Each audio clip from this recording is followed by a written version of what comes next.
Ya, saya panggil adik karena ini kebetulan pakai bajunya pramuka semua ini.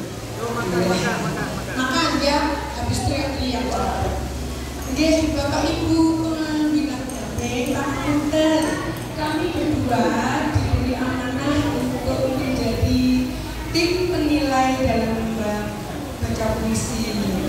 Nah, jadi puisi itu ada 2 kategori ya. Kalau dilombakan itu tulis puisi dan ada baca puisi. Nah, ketiga musikalisasi. Ya, kalau musikalisasi itu nanti di backgroundnya itu ada iringan instrumen gitu, dengan musiknya ya. Nah, tadi ada pesertanya itu kan jumlahnya sekitar 21 orang yang putri, kemudian yang putra itu sekitar berapa tadi? 20 ya, 19 kalau tidak salah. Nah, pasti di benak adik-adik semua, di benak Bapak Ibu pendamping menganggap putranya atau putri binaannya paling bagus, paling baik. Sementara kami ada kriteria penilaian untuk menentukan nilainya, kadarnya seberapa. Di situ ada vokal, kemudian ada intonasi, kemudian ada penampilan, kemudian ada ekspresi dan penghayatan. Itu ya, ada penghayatan. Nilai yang terbesar terletak pada vokal. Jadi kalau baca puisi, vokal itu dihubungkan dengan penghayatan ya, Dek. Jadi kalau penghayatannya itu dapat, vokalnya juga akan dapat. Bagaimana? Misalnya begini ya, ada kata teriak lantang. Ada kata teriak lantang tapi adik-adik merdeka. Bisa dimenangkan? Bisa nggak? Nggak bisa. Jadi teriak lantang merdeka.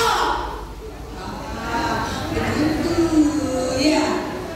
Jadi seperti itu adik-adik ya. Jadi nanti semuanya sudah bagus, sudah berani tampil, sudah saya beri apresiasi yang sangat positif. Bagus, sudah berani tampil. Hanya yang perlu digali lebih dalam adalah bagaimana penghayatan dan bagaimana menyesuaikan antara vokal dengan lirik puisinya, dengan syair yang dipilih oleh penciptanya atau pengarangnya. Jadi begitu ya. Saya berdiri di sini ya, apabila ditodong langsung disuruh baca puisi atau langsung disuruh mengarang puisi seketika tentang adik-adik yang makan apa itu laker, bisa. Iya, mau saya baca puisi tentang laker. Jadi begitu ya adik-adik. Jadi nanti adik-adik ini adalah pemenang semuanya, semuanya juara, semuanya pemenang, semuanya juara di hati Bapak Ibu pembina pendamping. Namun di atas langit masih ada langit ya. Jadi semua harus legowo ya. Oh, berarti saya ini kekurangannya di sini. Begitu ya. Ya, jadi adik-adik kalau baca puisi jangan nyengek, tahu nyengek? Tahu nyengek tidak? Nyengek itu begini contohnya. Aku ini ingin hidup. Itu nyengek.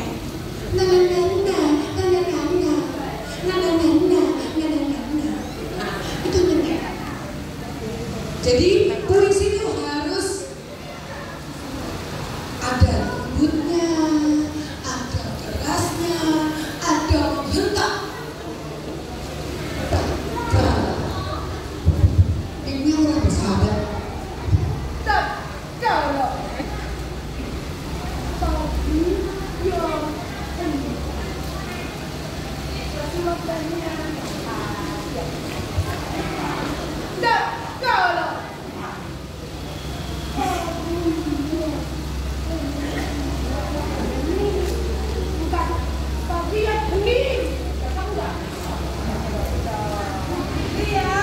Jadi saya mohon legowo untuk menerima hasil penilaian kami. Dan insya Allah kami berdua sangat objektif karena kami tidak mengenal satu pun di antara adik-adik semua, di antara bapak ibu semuanya.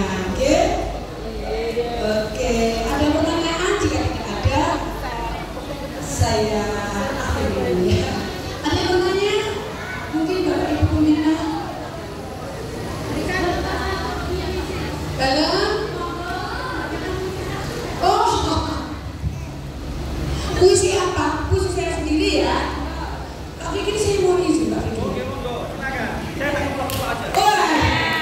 Pak Fikri ini usianya sama dengan usia anak saya yang kedua. Iya.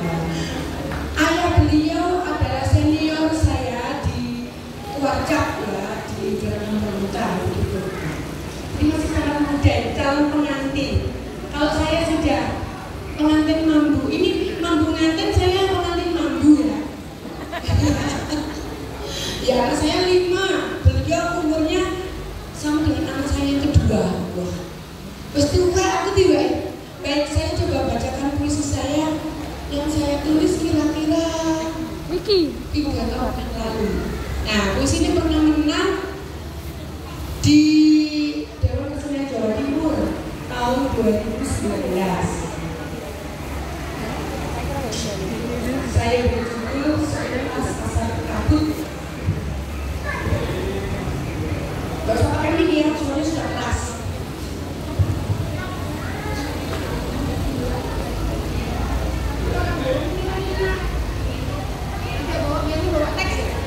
Namanya juga baca ya, kalau enggak baca puisi. Kalau enggak baca kan berarti bawa teks. Nah sementara puisi itu karya saya sendiri, jadi saya insya Allah hafal gitu ya. Anggap saja ini teksnya, padahal ini mik. Adri Tris Anissa dalam karyanya Sebatas Asa Berkabut.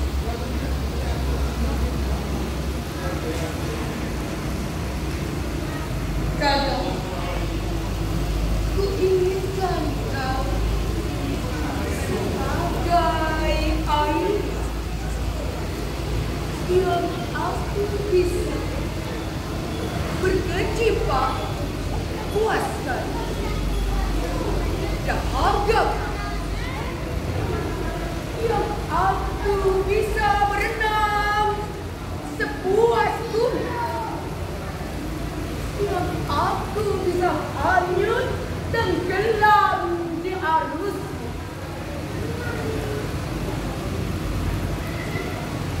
Kadang ku bayangkan kau sebagai api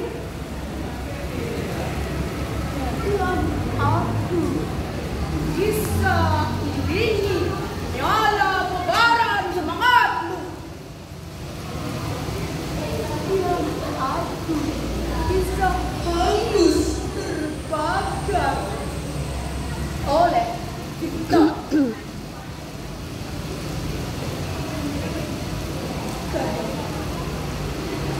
Ku bayangkan engkau sebagai kapan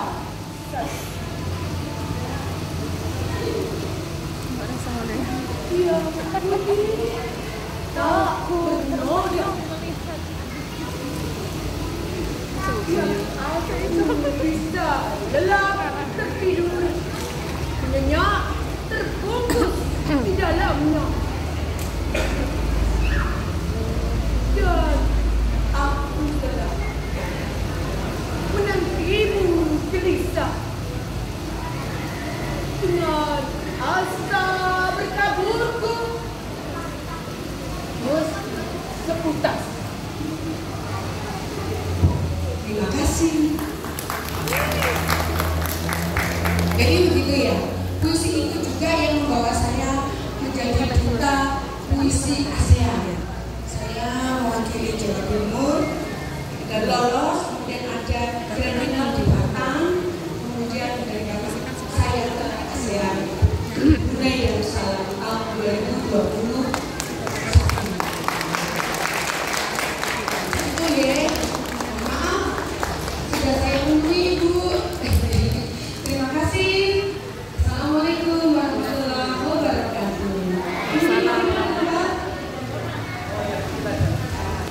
Assalamualaikum warahmatullahi wabarakatuh.